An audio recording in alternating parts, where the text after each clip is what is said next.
Hello, good afternoon everyone.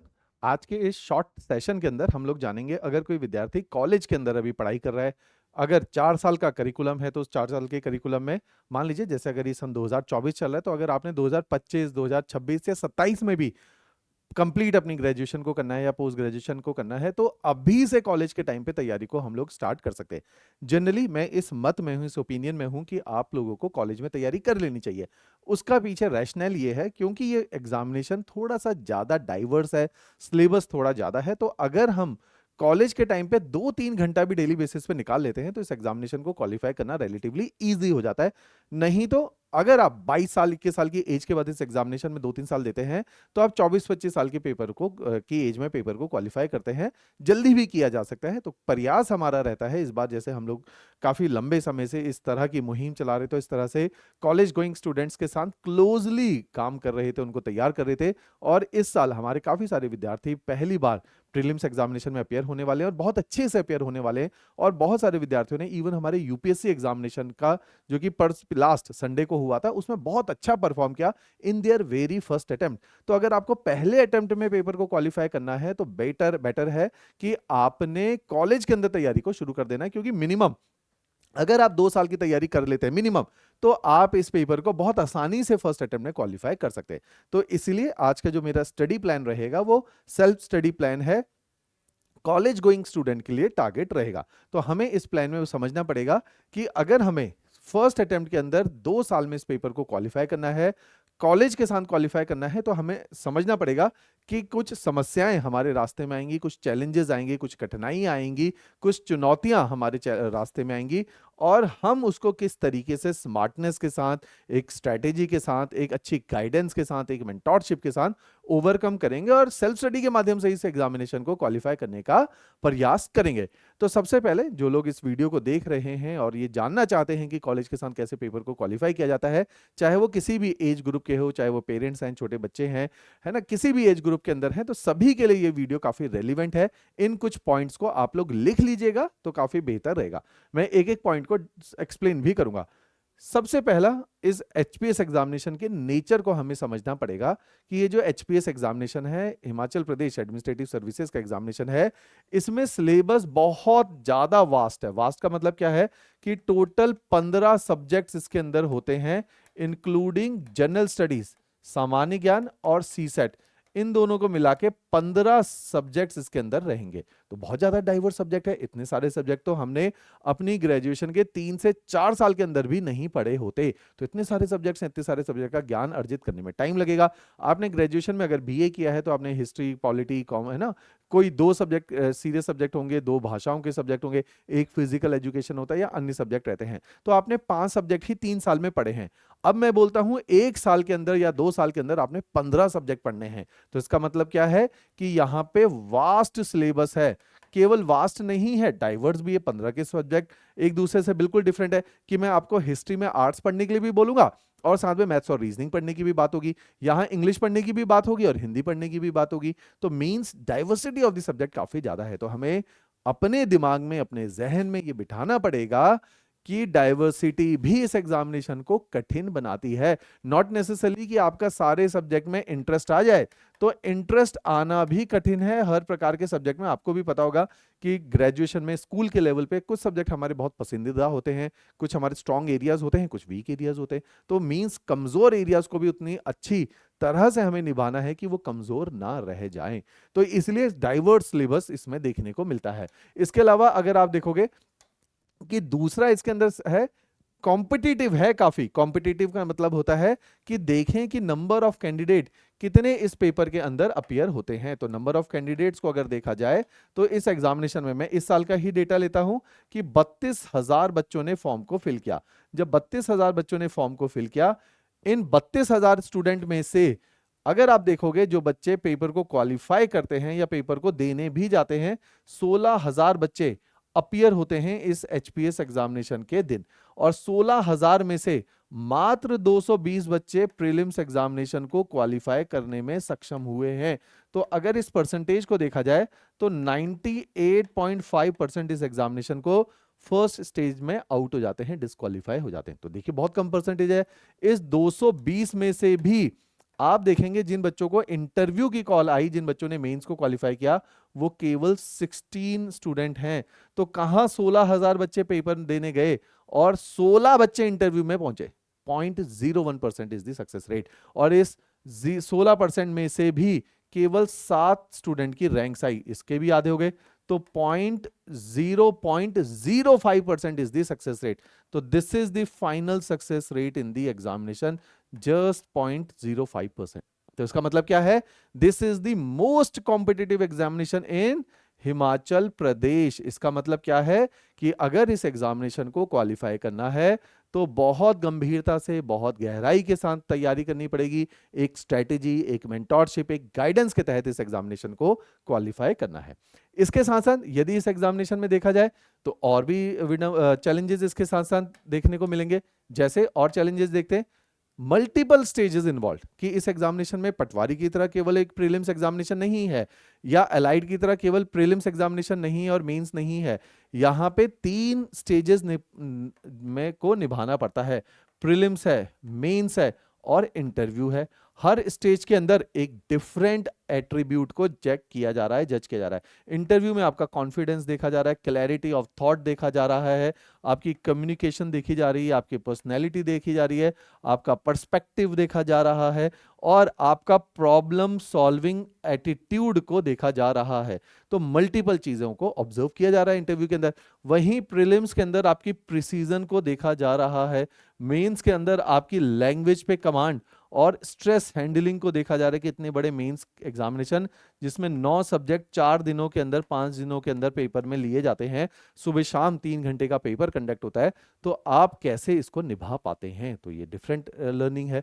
तो इस तरीके से मल्टीपल स्टेजेस भी इस एग्जामिनेशन को आपको पूरी तरीके से एक्सपोज इसके अंदर कर देती है कि आपकी पर्सनैलिटी का कोई भी कमियां या कोई भी स्ट्रेंथ इस एग्जामिनेशन में अछूती नहीं रह जाएगी, या ऐसी नहीं रह जाएगी जिस पे गौर नहीं फरमाया गया है। इतनी सारी चीजें इसके अंदर है। और सबसे बड़ी समस्या क्या है कि कोई सटीक डायरेक्शन, प्रिसाइज डायरेक्शन देने वाला नहीं है। हर कोई पढ़ाने की बातें कर रहा है। पढ़ना केवल इस एग्जामिनेशन का 50% काम है। 50% काम है इसमें दिशा का, डायरेक्शन। अगर आपको पता है कि सही से कैसे पढ़ना है तो आपके एफर्ट्स भी कम हो जाएंगे और टाइम भी कम लगेगा इस पेपर को क्वालिफाई करने के लिए। इसीलिए ये पेपर के अंदर जो हम लोग ये गाइडेंस वीडियोस बनाते हैं, मेंटोरशिप वीडियो बनाते हैं, स्ट्रेटेजी के वीडियो बनाते हैं, उनका whole objective is to give you the right direction so that even you can prepare at your own home in your own way. आप अपने सही सलीके से, अपने एनवायरनमेंट के अंदर सेल्फ स्टडी के माध्यम से भी पढ़ सकते हो, यदि आपको दिशा मिल जाए। तो ये हमारा वीडियो का काम रहता है। लास्ट में आप ये निर्णय तक पहुंच पाओ कि क्या सेल्फ स्टडी आपके लिए सही रास्ता है या कोचिंग भी आपको सूट कर सकती है। इसका भी डिसीजन आप ले पाते हो इस वीडियो के माध्यम से। क्लियर? तो आज के इस वीडियो में मैंने इन सारी ही चीजों के ऊपर विस्तार में बातें करनी है, जैसा जैसा मैं आपको बताता चला जा रहा हूं। अब हमें देखना है कि अगर इन सारे चैलेंजेस को ओवरकम करना है तो there has to be a right way, कि एक सही स्ट्रेटेजी, प्लान ऑफ एक्शन हम लोगों को ड्रॉ करना चाहिए कि कैसे इस पेपर को क्वालिफाई किया जा सके। तो प्लान ऑफ एक्शन में क्या करेंगे? सबसे पहले हम एंड टू एंड क्लैरिटी रहेंगे कि इस पेपर में प्रीलिम्स स्टेज है, मेंस स्टेज है और इंटरव्यू स्टेज है। जब हम तैयारी करें, हम तीनों स्टेजेस को अपने नजर में रखते हुए तैयारी करें। हमारी तैयारी हाफ हार्टेडली नहीं हो सकती है।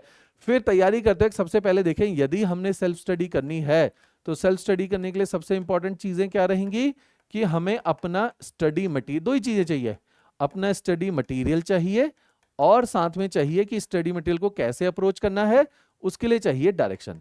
मैं आज के इस वीडियो में दोनों चीजें आप लोगों को बताऊंगा कि स्टडी मटेरियल क्या रहेगा, डायरेक्शन आपकी क्या रहेगी। तो ये हमें आइडेंटिफाई करना है कि आपका डायरेक्शन का सोर्स क्या रहेगा। तो यहां पे सिविल स्टेप आपके डायरेक्शन का सोर्स रहेगा।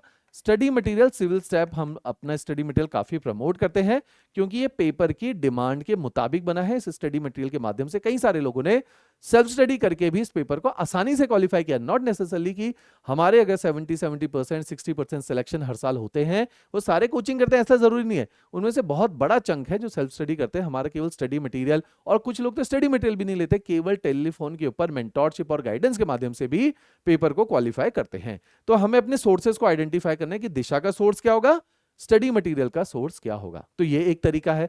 फिर हम देखते हैं, अगर हमने ये सब कुछ करना है तो कम से कम 2 साल मुझे आप लोग दे दीजिए। 2 साल तक मेरे अनुसार अगर आप लोग एफर्ट करते हैं तो आप देखेंगे आप किसी ना किसी पेपर के अंदर पहले अटेम्प्ट में क्वालिफाई करोगे और विद इन थर्ड अटेम्प्ट मतलब सेकंड अटेम्प्ट तीसरे साल के अंदर कहीं ना कहीं फिट इन एचएस के अंदर होते हुए दिखाई दोगे, यदि मेरे अनुसार आप कंसिस्टेंट एफर्ट डालते हो। तो मींस हमारा वीडियो का क्या है, सॉल्यूशन क्या है, अभी एंड टू एंड प्लानिंग भी कर देंगे, सोर्सेज को भी लोकेट करवा दूंगा। उसके बाद मैं एक आशा आपसे करता हूं कि 2 साल तक मेरे अनुसार आप लोग पढ़िए, ये पेपर क्वालिफाई करके हम लोग दिखाएंगे। क्लियर? तो ये एक रहेगा।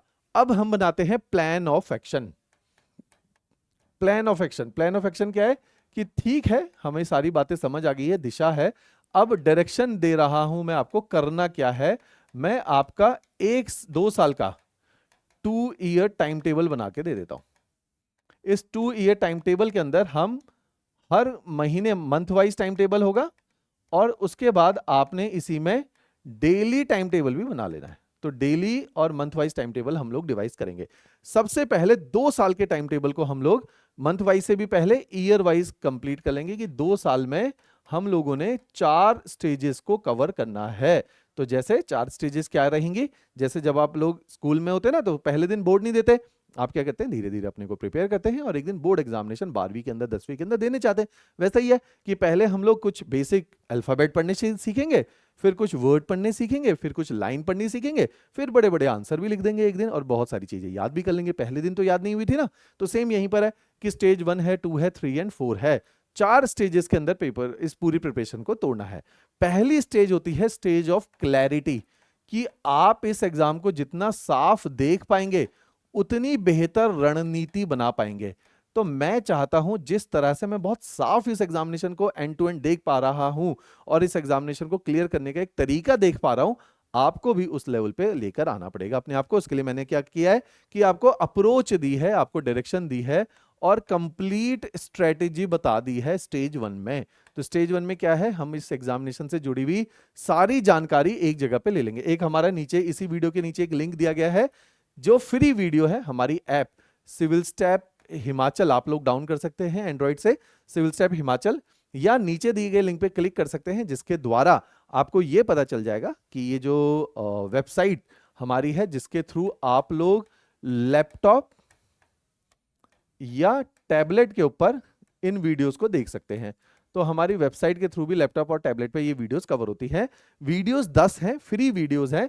कोर्स का नाम है फ्री कोर्स फॉर बिगनर्स। इसके अंदर क्या है, पहले हम जान लें पेपर का सिलेबस क्या है, एग्जामिनेशन क्या है, पैटर्न क्या आता है, फिर हम देख लें कि मंथ वाइज डिटेल्ड फ्रेशर का प्लान क्या रहेगा, नोट्स को सेंट्रलाइज कैसे किया जाता है, प्रीलिम्स की एक अलग स्ट्रेटेजी क्या होती है, अगर मार्क्स को इंक्रीज करना है एक लेवल के बाद तो क्या करना है, अच्छा प्रीलिम्स समझ आ गया, मेंस के नोट्स कैसे बनाए जाते हैं, सेल्फ स्टडी प्लान कैसे बनाया जाता है। ये सारे तमाम वीडियोस जो इस पेपर के अलग अलग दृष्टि के अलग अलग एस्पेक्ट के ऊपर दृष्टि डालता है, उसको समझना बहुत आवश्यक है जिससे आपको क्लैरिटी ऑफ थॉट आता है। तो पहली स्टेज में हम इन सारे वीडियो को निभाते हैं ताकि जिस दिन हम तैयारी करने बैठे अपनी टेबल और चेयर के ऊपर हमारे पास 2 साल का प्लान ऑफ एक्शन रेडी हो। हम अपने पेरेंट्स से बात करेंगे भाई ऐसे 2 साल में तैयारी को करने वाला हूं या करने वाली हूं। दूसरा, अब हमने निर्णय ले लिया कि तैयारी करनी है, लेकिन हम अभी कॉलेज में पढ़ते हैं और इस एग्जामिनेशन में आर्ट्स के सब्जेक्ट हैं। ये आर्ट्स के सब्जेक्ट आपने 10th क्लास तक पढ़े थे, लेकिन उनको उतनी गंभीरता 10th में तो आपको पता ही है कैसे पढ़ाया जाता है, 10th क्लास तक रटवाया जाता है, कॉन्सेप्ट तो नहीं क्लियर किए गए, ना ही ये बताया गया कि भाई एनसीईआरटी पढ़ने का सही तरीका क्या होगा। तो इसलिए हमने इन सब्जेक्ट को देखना है कि किस तरीके से हम लोग कवर करेंगे। तो हमने क्या किया, एक फ्री कोर्स जिसका लिंक नीचे डिस्क्रिप्शन में दिया हुआ है, उस फ्री कोर्स का नाम है आरंभ सीरीज। इसको 80,000 से ज्यादा बच्चे ने देख चुके हैं। तो इस कोर्स के अंदर हम लोगों ने आईएएस और एचएस के दृष्टिकोण से 5 subject, history, geography, polity, economy, science, इन 5 सब्जेक्ट को आईएएस के दृष्टिकोण से आप लोगों को पढ़ाया है। इन सब्जेक्ट को आप लोग पढ़ेंगे तो इनसे क्या होगा, आपका बेसिक तैयार होगा ताकि जब आप सेल्फ स्टडी करने के लिए किताबें उठाएं भारी भारी, उससे पहले आपका ब्रश अप बेस बन जाए। तो ये आपके बेस को क्लियर करेंगे। तो first clear your base with the help of NCERT, जो कि बहुत महत्वपूर्ण है इस पूरी प्रिपरेशन के लिए। तो हमने इन सारी एनसीईआरटी के नोट्स भी फ्री दिए हैं, फ्री में ये लेक्चर्स कवर किए गए। जैसे ज्योग्राफी के 12-15 लेक्चर हैं, 12-15 हिस्ट्री के हैं, इकोनॉमी के हैं, सारे सब्जेक्ट के ये सब लेक्चर्स दिए गए हैं। अब आपका फंडा क्लियर हो गया, मंथ वाइज प्लान बना रहे ना, तो फर्स्ट स्टेज 1 आपने 2 महीने के अंदर इन सारे लेक्चर्स को देख लिया। और क्या देखा 2 महीने के अंदर? आरंभ सीरीज, और ये जो वीडियोस मैंने आपको दिखाए थे अभी, जिसमें मैंने बोला था डायरेक्शन वाले वीडियोस कि नोट्स कैसे बनाए जाएं, करंट अफेयर कैसे पढ़ा जाए, ये वाले तमाम वीडियोस इसके अंदर डाले गए। तो आरंभ सीरीज और डायरेक्शन वाले वीडियोस 2 महीने में खत्म। अगली स्टेज आ गई स्टेज 2। स्टेज 2 का मेजर ऑब्जेक्टिव है कि अब हमने सारे बुक्स को पढ़ना है और उसके साथ साथ नोट्स बनाने हैं। ये होती है स्टेज 2। अब देखिए बुक्स कौन सी पढ़ें, सबसे बड़ा प्रश्न दिमाग में आता है। मार्केट में कुछ बुक पॉपुलर है, लोग कहेंगे भाई तैयारी कैसे करनी। बहुत सारे लोग आपके आस पड़ोस में भाई बंधु जो तैयारी करते हैं, अपने अपने समझ के हिसाब से आपको गाइड करते हैं। वो कहते हैं यार ज्योग्राफी के लिए तो एनसीईआरटी पढ़ लीजिए, पॉलिटी के लिए लक्ष्मीकांत पढ़ लीजिए, मैं वही बुक बता रहा हूँ जो वो लोग बताते हैं, स्पेक्ट्रम हिस्ट्री के लिए पढ़ लीजिए। चौथी बुक का नाम किसी को नहीं पता होता, सब्जेक्ट तो 15 है, फिर कहेंगे जी एक आर.एस. अग्रवाल पकड़ लो, उससे जो है रीजनिंग और मैथ्स हो जाएगी। एचपीजी के लिए बलोखरा पढ़ लो, जो कि केवल प्रीलिम्स के लिए, मेंस के लिए कोई किताब नहीं है। तो मींस आपको जो मार्केट के अंदर किताबें मिल रही हैं वो सारे सब्जेक्ट की नहीं मिल रही। गांधीयन थॉट की कोई किताब नहीं है, वर्ल्ड हिस्ट्री की कोई एक कंसोलिडेटेड बुक नहीं है, एंशिएंट मिडिएवल की कोई एक किताब नहीं है, इंडियन सोसाइटी की कोई अच्छी किताब नहीं है, गवर्नेंस की कोई अच्छी किताब नहीं है, इंटरनेशनल रिलेशंस की कोई अच्छी किताब नहीं, ज्योग्राफी की एक कंसोलिडेटेड बुक नहीं है। एनसीईआरटी से हर साल 2 से ज्यादा प्रश्न नहीं आते, वो पढ़ने से केवल बेस बनता है, पेपर क्वालिफाई नहीं होता। इकोनॉमी की कोई एक कंसोलिडेटेड बुक नहीं है। एचपीजी के मींस की एक मार्केट के अंदर किताब नहीं है। तो मींस 15 में से 4 किताबें तो आपको हर कोई बताएगा, 5वीं किताब या 6ठी किताब के आगे कोई नहीं बता पाएगा। तो इसका मतलब है कि मार्केट के बुक्स के अंदर, क्योंकि वो एकेडमिक किताबें हैं, आपके एचएस के लिए तो नहीं लिखी गई है, तो उनको पढ़ना बेकार है। तो इसी के लिए सिविल स्टैफ ने कंसोलिडेटेड किताब का सेट बनाया है। देखिए ब्यूटी क्या है इन किताब की।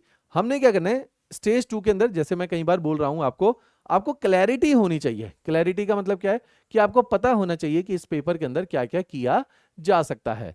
तो उसके लिए हम क्या कर रहे हैं,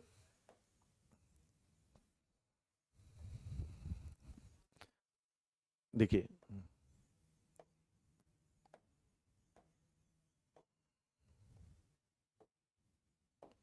चलिए ये वाले पेज को एक बार यूज कर लेते हैं, जिसमें मैं बता देता हूं आपको कि किस तरह से आप, हमारे पास ये 23 बुक्स का सेट है। ये स्टडी मटेरियल कंप्लीट है। ये स्टडी मटेरियल की ब्यूटी देखिए क्या है। इस स्टडी मटेरियल के अंदर किताबों को 3 सेट में डिवाइड किया गया है। एक है सब्जेक्ट स्पेसिफिक बुक, लिख लीजिए subject specific book. Subject specific book का मतलब है कि आपको एक आधार चाहिए, बेस चाहिए बुक्स का, जिससे आप कॉन्सेप्ट को समझोगे सब्जेक्ट के और साथ में उसके नोट्स बनाओगे। तो ऐसी किताबें हमारे पास हैं टोटल 12। 23 में से 12 किताबें, टोटल 23 में से 12 किताबें आपकी सब्जेक्ट स्पेसिफिक हैं। फिर कुछ किताबें हैं जिनसे बोलते हैं एमसीक्यू प्रैक्टिस करनी है। एमसीक्यू प्रैक्टिस किसके लिए कही है? हमें प्रीलिम्स पेपर को क्वालिफाई करना है। इसके लिए कितनी किताबें हैं? 7 बुक्स हैं एमसीक्यू प्रैक्टिस की, टोटल 19 किताबें हो गई। फिर हमें चाहिए भैया एमसीक्यू ही सॉल्व नहीं करने हैं, मेंस आंसर राइटिंग भी करनी है। तो मेंस आंसर राइटिंग करने के लिए भी हमें किताब की जरूरत है। तो हमने 4 किताबों का सेट निकाला जिसमें 1000 क्वेश्चन और आंसर्स प्रैक्टिस के लिए दे दिए। 4 ये किताबें हैं, इसकी फोटो खींच के रख लो। टोटल 23 किताबों का सेट है, बहुत रेलिवेंट है, प्रिसाइज है और पेपर निकालने में बहुत मददगार साबित होते हैं। सेल्फ स्टडी करो, इन किताबों के माध्यम से आपका पूरा प्लान ऑफ एक्शन बनता है। ये देखिए ये 12 किताबों का वो सेट है जिनको हम लोग प्रमोट करते हैं। तो इन 23 किताबों में से 12 किताबें आपकी सब्जेक्ट स्पेसिफिक है जिनसे आप तैयारी करेंगे। तो स्टेज 2 जिसके अंदर मैंने बोला है कि पहली है स्टेज 1, जिसको अभी हमने पढ़ा। स्टेज 1 में हम लोगों ने क्या किया, वो सारी तमाम बातें जो मैंने यहां पे बताई ये सब स्टेज 1 की बातें थी। स्टेज 2 के अंदर हम बनाएंगे नोट्स और हम पढ़ेंगे किताबें। इसको करने के लिए यदि आप 15 मंथ्स भी ले लो तो भी कोई गलत बात नहीं है। 15 महीने के अंदर आपने ये सारी 12 किताबें पढ़ ली, तो डन। शुरू के 2 महीने के अंदर आपने बेसिक क्लैरिटी ले लिया पेपर के बारे में। 15 महीने में ये 12 किताबें पढ़ ली, 24 महीने का पूरा प्लान ऑफ एक्शन है, 2 साल का प्लान ऑफ एक्शन है, उसमें से 17 महीने आप खर्च कर चुके हो। अब आते हैं स्टेज 3 के अंदर। स्टेज 3 में आपने जो बाकी की किताबें थी, जिसमें 7 MCQ की बुक्स थी और 4 मेंस की किताबें थी, इनको करने के लिए आपने एक्स्ट्रा 4 मंथ्स लिए। इन एक्स्ट्रा 4 मंथ्स में आपने क्या किया, इन किताबों को सॉल्व किया। जब इन किताबों को सॉल्व किया तो आपने रिवीजन करी है बहुत सारी सॉल्व करने के लिए, और जब आप रिवीजन करते हो किसी चीज की तो आपको कॉन्सेप्ट क्या हो जाते हैं, रिटेन होते हैं। तो रिटेंशन पे काम किया। जो जैसे मान लो उदाहरण लेते हैं, इन 7 किताबों के अंदर टोटल आपके पास क्वेश्चंस थे 5600, उसमें से आपको 3000 क्वेश्चन आते थे, लेकिन 2600 क्वेश्चन नहीं आते थे। जब ये 2600 क्वेश्चन नहीं आते थे, इनसे क्या हुआ, आपने जब ये किताबें करी तो आपकी हुई वैल्यू एडिशन, और साथ में क्या हो गया, आपका कंटेंट, बहुत ध्यान से सुन रहा, एनरिच। अभी आपको ये बातें कम समझ आएंगी, बाद में ज्यादा समझ आएगी। आपका कंटेंट एनरिच होना बहुत जरूरी है। ये इन किताबों से हुआ, तो आपकी वैल्यू एडिशन हुई, कंटेंट एनरिच हुआ। अब आप पेपर को क्वालिफाई करने के लिए तैयार हैं। तो प्रीलिम्स और मेंस की ये किताबें अगले 4 महीने तक आप करोगे। तो पहली स्टेज में 2 महीने, अगली स्टेज में 15 महीने, उसके बाद फिर 4 महीने। अब रह गए हैं आपकी स्टेज 4। देखिए ये किताबें आपने स्टेज 3 के अंदर कवर करनी है, प्रीलिम्स और मेंस की। अब आ गई है स्टेज 4। स्टेज 4 में आपको करनी है अपनी असेसमेंट की हमने तैयारी तो बहुत कर लिया है, अब तैयारी क्या पेपर के मुताबिक है, तब हमने करनी है प्रैक्टिस क्वेश्चन आंसर्स। मींस हमें टेस्ट सीरीज को सॉल्व करना है। इसी के लिए हम लोगों ने प्री और मेंस की कंबाइंड टेस्ट सीरीज इस बार निकाली थी, जिसमें 117 टेस्ट थे। लास्ट के 3 महीने के अंदर, लास्ट 3 मंथ्स के अंदर आपने इन टेस्ट को ही सॉल्व करना है, ताकि आप मैक्सिमम इस टेस्ट सीरीज का बेनिफिट उठा पाएं और जो आपने तैयारी करी है उससे अपनी परफॉर्मेंस को देख पाएं। तो ये है आपकी परफॉर्मेंस को इंक्रीज करने का तरीका। तो इस पूरे प्रोसेस के तहत आप देखिए 2 महीने, 15 महीने, 4 महीने और 3 महीने में आपकी पूरी प्रिपरेशन, 2 साल का month wise plan of action ready हो गया है। तो ये सही तरीका है जिससे आप अपनी ग्रेजुएशन के टाइम ही एचएस एग्जामिनेशन की तैयारी कर सकते हैं और 21 साल के अंदर पेपर को क्वालिफाई कर सकते हैं। क्लियर? अगर किसी को लगता है नहीं यार ये तो बहुत कठिन है करना सेल्फ स्टडी, वैसे तो मैं प्रमोट करता हूं, अगर आपको कठिन लगता है तो हमारा नेक्स्ट वीक से एक वीकेंड बैच आ रहा है। इस वीकेंड बैच में हम 2 साल में खुद भी ये प्लान ऑफ एक्शन आपके साथ एग्जीक्यूट करते हैं, एक एक सब्जेक्ट पढ़ाएंगे और साथ में लेंगे क्लास टेस्ट और साथ में लेंगे लाइव वीकेंड बैच होता है, ऑफलाइन भी ज्वाइन कर सकते हो, लाइव ऑनलाइन भी कर सकते हो। तो क्लास टेस्ट होगा, सब्जेक्ट वाइज पढ़ाया जाएगा और आपको डायरेक्ट मेरी मेंटोरशिप और मेरा एक्सेस मिलता है, जिससे आप मेरे साथ मिल भी सकते हो, टेलीफोन पे बात भी कर सकते हो। तो इसके माध्यम से भी आप तैयारी कर सकते हो। अदरवाइज अगर आपको वीकेंड बैच नहीं भी ज्वाइन करना है, फिर भी आप डायरेक्टली मेरे साथ कनेक्ट हो सकते हो और आपने झिझकना नहीं है। इस नंबर पे कॉल करके बहुत सारे बच्चे बिना हेजिटेट के मेरे साथ बात करते हैं, पेरेंट्स भी आते हैं बच्चों को लेके और अपनी स्ट्रेटेजी, अपना प्लान ऑफ एक्शन बना के ले जाते हैं, सेल्फ स्टडी से तैयारी करते हैं। कोई इसमें चार्जेबल नहीं है, कोई हमें आपको अप्रोच कि आप हमारे को अप्रोच कर रहे हो और हमें पैसा भी नहीं दे रहे हो, इस चीज़ को हम बिल्कुल माइंड नहीं करते। हमारा ऑब्जेक्टिव है कि आपको इस पेपर के लिए तैयार करना और आपके लिए एक कैटलिस्ट का काम करना, कि हमारी मदद से यदि आप पेपर जल्दी क्वालिफाई करते हो तो हमें भी अच्छा लगता है इस चीज़ का, राइट। तो नॉट नेसेसरली कि आपने कोचिंग को ज्वाइन करना है हमारे साथ, राइट। तो ये पूरा मैंने एक डिटेल प्लान ऑफ एक्शन बनाया है। इसके अलावा वीकेंड बैच की कोई जानकारी है, मेरे से बात करनी है, तो ये हमारा ऑफिशियल कॉन्टैक्ट नंबर है, इस पर आप हमें कॉन्टैक्ट कर सकते हो। और भी अगर जुड़ी हुई वीडियोस को देखना है तो नीचे डिस्क्रिप्शन में आरएम सीरीज है ना, फ्रेशर के लिए फ्री बिगिनर्स पैकेज है तैयारी करने का, वो जो है आपके लिए बना हुआ है, राइट। चलिए, थैंक यू एवरीवन।